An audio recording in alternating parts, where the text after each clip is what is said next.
Hello mayam. Numit Khudinggi oiber Rashi Phal da ngasi January ki date 16 2025 ki Rashi Phal adu mayam da pathok saragi. Ahan bagi Rashi asina Mes Rashi. Mes Rashi miyoi singi damak kana ba numit ama oiragani.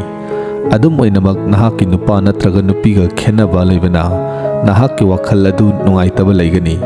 Lalol itikki thabak sing hengalakani emotional oina warep amata lawroidabani.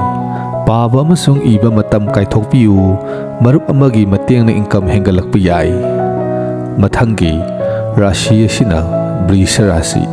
Brisha Rashi gi miyoi singdi science ki thabakta awaba mayongnarakpa yai.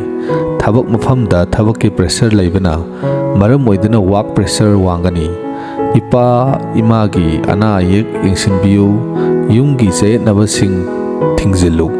Yumda yamna ningthijana wafam sing thengnabiu marup mapang singisu support phangani.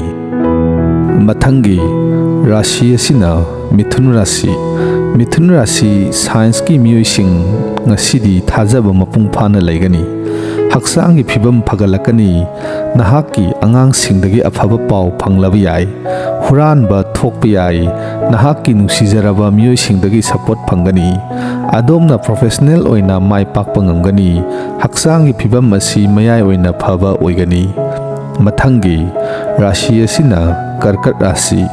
Ngasi Karkat Rashi gi oina science ta leiba miyoi singi wakhalda ngasidi wakhal waba amasung awaba kaya laigani. Nupa natraga nupi gi haksel phagalakani. Business ta progress leiba yai. Sel thum kanaba phangbagi khudong saba laigani. Sading hengalakani. Wa ngangba asi control tawgadabani. Nahaki nungsijaraba miyoi singa loinana nungsinana laiminau. Mathangi Rashi asina Sing Rashi. Nahakna paba amasung iba pamjaba hengalakani. Wakhalgi thabakta yauba hengalakpa yai. Garigi nungaiba hengalakpa yai. Marup amagi matengna nahakki lalol itikki khudong saba phanglaba yai. Aranba wafam ngangbiganu ningthijana wafam sing loisanbiu haksangi phibam phana leigani. Mathangi Rashi asina Kaina Rashi. Kaina Rashi ki oina science ta leiba singna thabakta promotion gi khudong saba phanglaba yai. Sathok sasin tawbada kanaba phanglagani. Honariba sing asi mai pakani. Lakshmi na dombu mateng pangani. Income henkalakani. Gari gi nungairabasu henkalakpasu yai. Nahaki nungsijaraba miyoi singdagi support phangani. Mathangi Rashi asina Tula Rashi. Ngasi tulagi miyoi singi damak afaba numit ama oiragani. Lalonba singi income henkalakani. Imung manunggi punsi nungaigani. Adubu punsi mahingdi awaba oirakpa yai. Positive oina energy transmission laigani. Honariba sing asi mai pakani. Mathangi Rashi asina Vrishik Rashi. Ngasi Vrishik Rashi gi miyamgi yaifa paujel ama oiragani. Nungairaba punsi ama laigani. Thabak pibada progress tawgani. Nungsijaraba miyoi singa loinana laiminagani. Nahaki nupa natraga nupidagi mapung phaba support phangani. Imung manungda santi laigani. Business ta ahongba lakpagi oithokpa yai. Mathangi Rashi asina Dhanu Rashi. Dhanu Rashi miyoi singi damak mix numit ama oiragani. Adubu ahenba sading tawbana wakhalda awaba pigani. Haksel fai. Problem singna nahakpu sohanba yai. Thajaba yamna laigani. Adubu asawa leitabasu leiragani.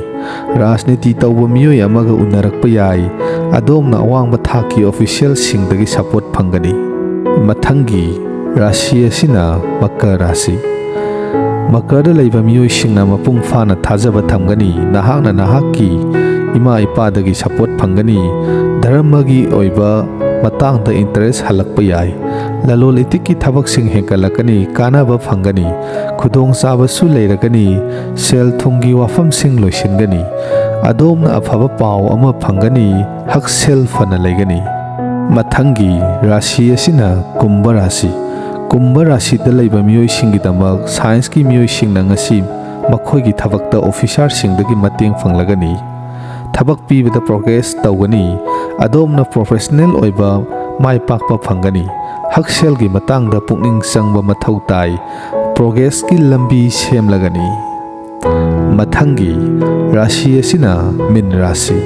ꯃꯤꯟ ꯔꯥꯁꯤꯒꯤ ꯃꯤꯑꯣꯏꯁꯤꯡꯒꯤꯗꯃꯛ ꯀꯟꯗꯤꯁꯟꯁꯤꯡ ꯑꯁꯤ ꯑꯐꯕ ꯑꯣꯏꯔꯛꯀꯗꯧꯔꯤꯕꯅꯤ꯫ ꯌꯦꯛꯅꯕꯁꯤꯡꯅ ꯑꯁꯣꯛ ꯑꯄꯟ ꯊꯣꯛꯍꯟꯅꯕ ꯍꯣꯠꯅꯒꯅꯤ꯫ ꯆꯦꯛꯁꯤꯟ ꯊꯧꯔꯥꯡ ꯈꯔꯒ ꯂꯣꯏꯅꯅ course ꯇꯧ꯫ ꯑꯁꯣꯛ ꯑꯄꯟ ꯊꯣꯛꯄ ꯌꯥꯏ꯫ ꯁꯦꯜꯒ ꯃꯔꯤ ꯂꯩꯅꯕ ꯑꯆꯧꯕ ꯋꯥꯔꯦꯞ ꯑꯃꯠꯇꯗ ꯂꯧꯔꯣꯏꯗꯕꯅꯤ, ꯅꯠꯇ꯭ꯔꯕꯗꯤ ꯃꯥꯡꯈꯤꯕ ꯌꯥꯏ꯫